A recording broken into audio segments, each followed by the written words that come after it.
Have you ever wondered why certain things always seem to happen at the same time? A strange noise in the house, a TV turning on by itself, an object that moves without explanation.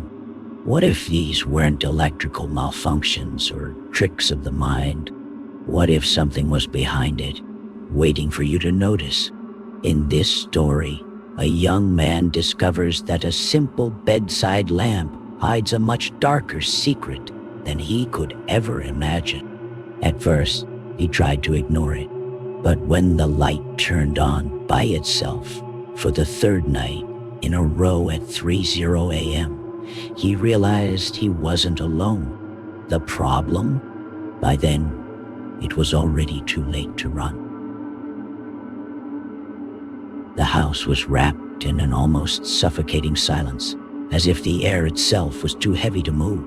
The wooden wall clock read 2:59 a.m. Outside, the wind howled softly, making the shadows of leafless trees stretch across the window of a small apartment in Springfield, Illinois. The worn-out carpet muffled any sound, but the place felt alive, as if something was about to happen. A second later, a faint click echoed through the room. And then, exactly at 3 o'clock, the lamp turned on. The light flickered once, twice, casting a sickly yellowish glow across the dark room. Brian Carter opened his eyes, feeling the sudden brightness invade his bedroom. The trembling glow threw distorted shadows on the walls, making them seem like they were moving on their own. He blinked, trying to shake off the drowsiness. The switch was right beside his bed. He hadn't touched it. Then how the hell had the light turned on? The digital alarm clock on his nightstand buzzed softly, struggling to tune into a lost radio station. The faint static was oddly familiar, almost comforting, until, out of nowhere, it stopped. Total silence. The only sound was the soft hum of the lamp, like a nearly imperceptible electric vibration. Brian slowly sat up, his heart pounding too fast for what should have been a simple electrical malfunction. He glanced toward the lamp in the corner of the living room. It looked harmless, small, simple, with a faded fabric shade left behind by the previous tenant. But tonight, something about it felt off. The hairs on the back of his neck stood up, as if something was behind him. But he didn't want to look. A cold chill ran down his spine when he noticed the bedroom door was slightly open. He was sure he had closed it before going to sleep. His breathing became shallow and uneven. His fingers slid across the sheets, reaching for the remote control. He pressed the power button. The TV screen flickered, casting a cold blue glow into the room. No signal, just white noise.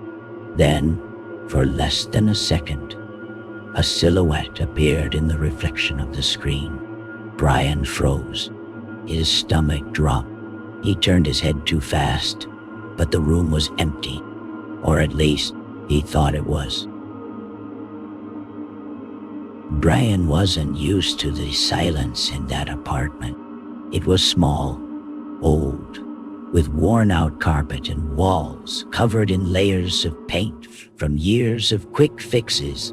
It sat on the top floor of a red brick building, the kind of place you'd find in any Midwestern city. The rent was cheap, and he couldn't afford to be picky. But something about it felt wrong. The scent of aged wood, the muffled sounds of pipes creaking in the middle of the night, and now, the damn lamp that kept turning on by itself. He had found it in the living room the day he moved in. An old relic, forgotten, left behind by the previous tenantee. The base was tarnished bronze, and the fabric shade, which had once been white, had faded into a sickly yellowish beige. It didn't match anything in the apartment. Still, for some reason, he hadn't thrown it away. He just left it there, in the corner of the living room, next to the couch. During the day, it seemed harmless. But at night, it always felt out of place, like it didn't belong, especially now with that flickering yellow glow, pulsing like an unsteady heartbeat. Brian got up, rubbing his eyes. His bare feet sank slightly into the carpet. As he walked into the living room, the air was cold. Not the kind of cold that came from outside, but something deeper, something that settled into the bones. Something in that room felt wrong, but he couldn't pinpoint what. The clock on the wall still read 3 o'clock, and the wind howled against the window, whistling low. He hesitated before reaching for the lamp switch. For a split second, he had the distinct feeling that someone was watching him. But when he looked around, nothing. He turned off the light and went back to his room. But the uneasiness wouldn't leave him. He tried to shake it off. Maybe it was just paranoia. After all, he was alone. Or at least, that's what he told himself. He lay back down, listening to the silence, waiting for sleep to take over. But then, a soft creak echoed from the living room, like the sound of wood shifting. A light tap against the floor. Brian squeezed his eyes shut, refusing to move. Just the wind, he thought. But deep down, he knew it wasn't. Minutes passed, maybe an hour.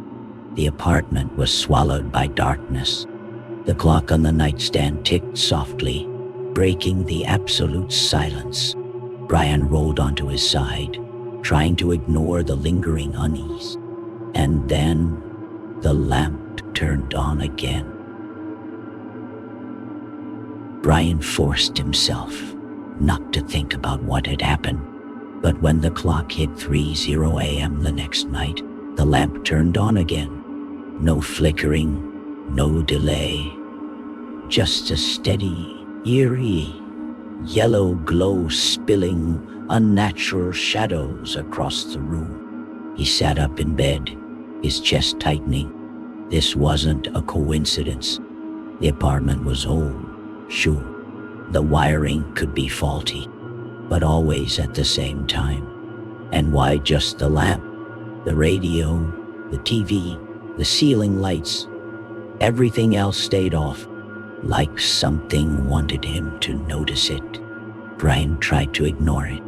He switched the lamp off and went back to bed, convinced that by morning it would all seem ridiculous. But then, on the third night, something changed. The lamp turned on again at exactly 3:00 a.m. But this time, he was awake, and he heard it. A creaking noise, like wood shifting under weight. The sound of the floor settling, coming from the hallway. Someone was there. His stomach clenched.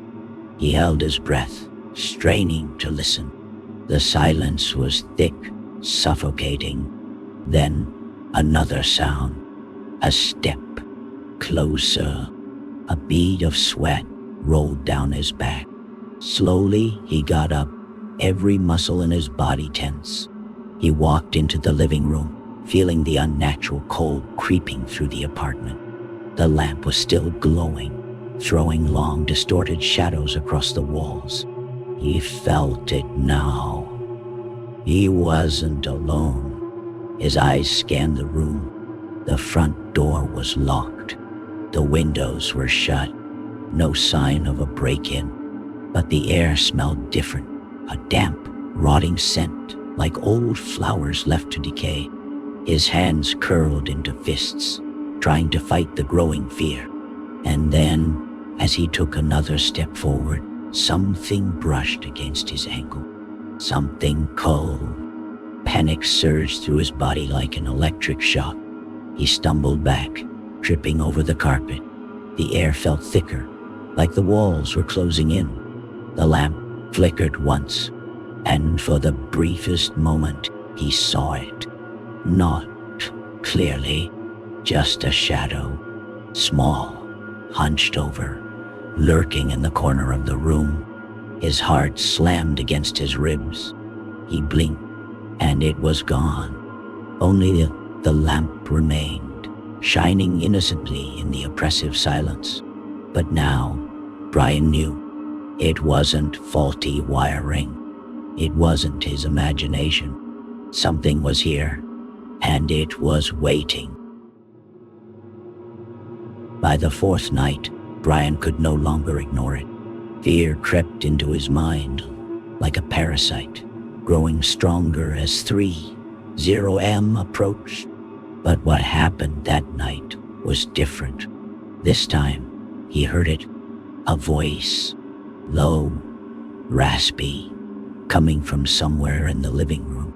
The words were impossible to make out, but the tone was all wrong, like someone was there, yet far away at the same time.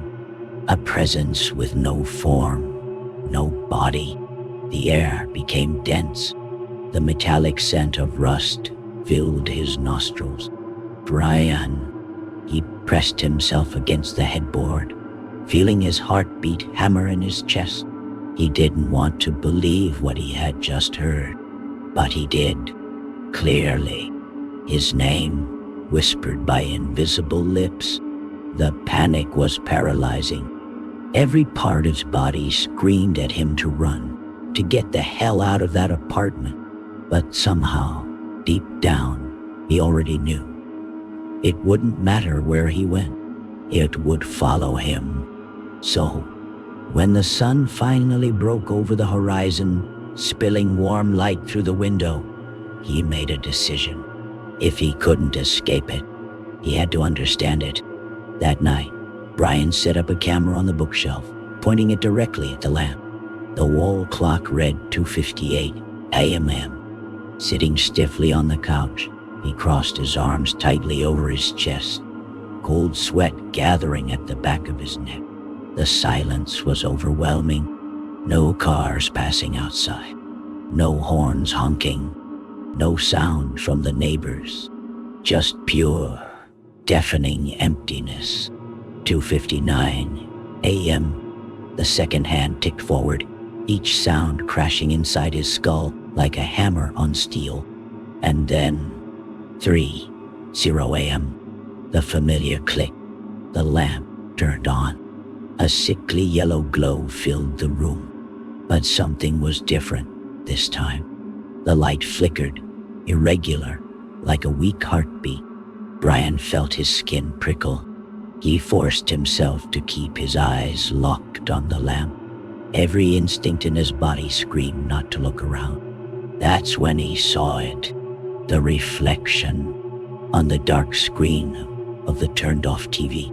A shadow, motionless, standing right next to the lamp. His pulse stopped. He couldn't move, couldn't breathe. But he didn't turn his head, because somehow he knew if he looked at it, it would look back. A low noise slashed through the silence, a scratching sound. The smell in the air grew stronger. Damp, earth, rust. Brian couldn't breathe. Something moved in the corner of his vision. Small, hunched over, his body locked up. The light flickered violently, and then, for the first time, the bulb exploded. Glass shattered across the floor. Darkness swallowed the apartment. For one long second, total silence. And then, footsteps, soft, dragging, coming toward him. Brian jumped from the couch and bolted for the bedroom. He slammed the door shut and locked it with trembling fingers. The silence outside was worse than any sound. He knew it was out there, waiting. Shaking, he grabbed the camera, rewound the tape, and shoved it into the VCR. The screen flickered. He fast-forwarded. There it was. The lamp. The light turning on. The shadows standing beside it. And then it turned around. It wasn't just a distorted silhouette. It had a face. Pale, eyeless. Its mouth too big. And then it smiled. Brian didn't sleep that night. The sun rose slowly, tinting the windows with an orange glow. But he never moved from the bed. The VCR was still on, the tape frozen at the exact moment when the thing smiled at the camera. He couldn't turn it off, couldn't touch anything. He could only think. If he walked back into the living room, would it be real? The thought made him sick. He never wanted to see that lamp again. He never wanted to spend another night in that damn apartment. Hours later, he finally forced himself to move. He threw some clothes into a bag, grabbed his car keys, and walked out of the apartment without looking back. Every step toward the door felt like lifting a weight off his shoulders. He would never set foot in that place again. As he drove to a cheap motel in the city, his hands trembled against the wheel. The voice, the reflection, that thing standing in his living room. It couldn't be real, but he had the tape. He had seen it. No one would ever be able to explain it, but he didn't want an explanation. He just wanted to forget. That night, in the motel room, Brian left the TV on. The low sound of an old talk show playing was a welcome relief. He kept telling himself he was safe. But then, something happened. In the corner of the room, a digital clock glowed 2:59 a.m. His chest tightened. He took a deep breath. Just a number, he told himself. But when the display changed to 30 a.m., the radio alarm clock next to the bed clicked it. He jerked upright, heart pounding. Seconds dragged on. Nothing happened. The silence mocked him. His breathing was short, unsteady. And then the motel lamp turned on. The air grew heavy. The smell of rust invaded his nostrils. He wanted to move, but he couldn't. Something was in the room. Something that didn't belong. Something that didn't belong anywhere. His eyes widened. He looked at the TV reflection. The shadow was there. It had followed him. And then right next to his ear, a familiar voice whispered, "Brian."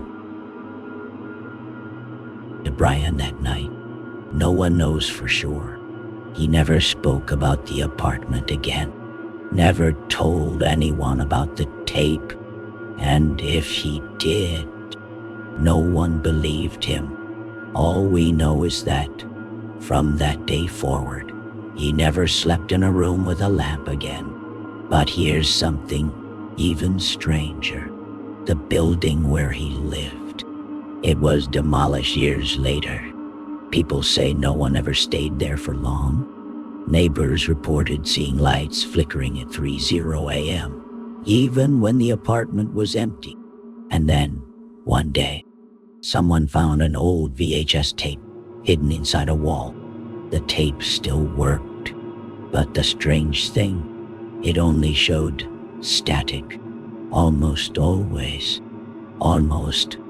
Now, let me ask you this. What was in that apartment? And more importantly, what followed Brian? Have you ever experienced something like this? Something that seemed small at first, but just wouldn't stop happening. Tell your story in the comments. But be careful. Some stories aren't meant to be told. If you love disturbing tales like this, subscribe to the channel and turn on notifications, because you never know when the next story might cost you a night's sleep.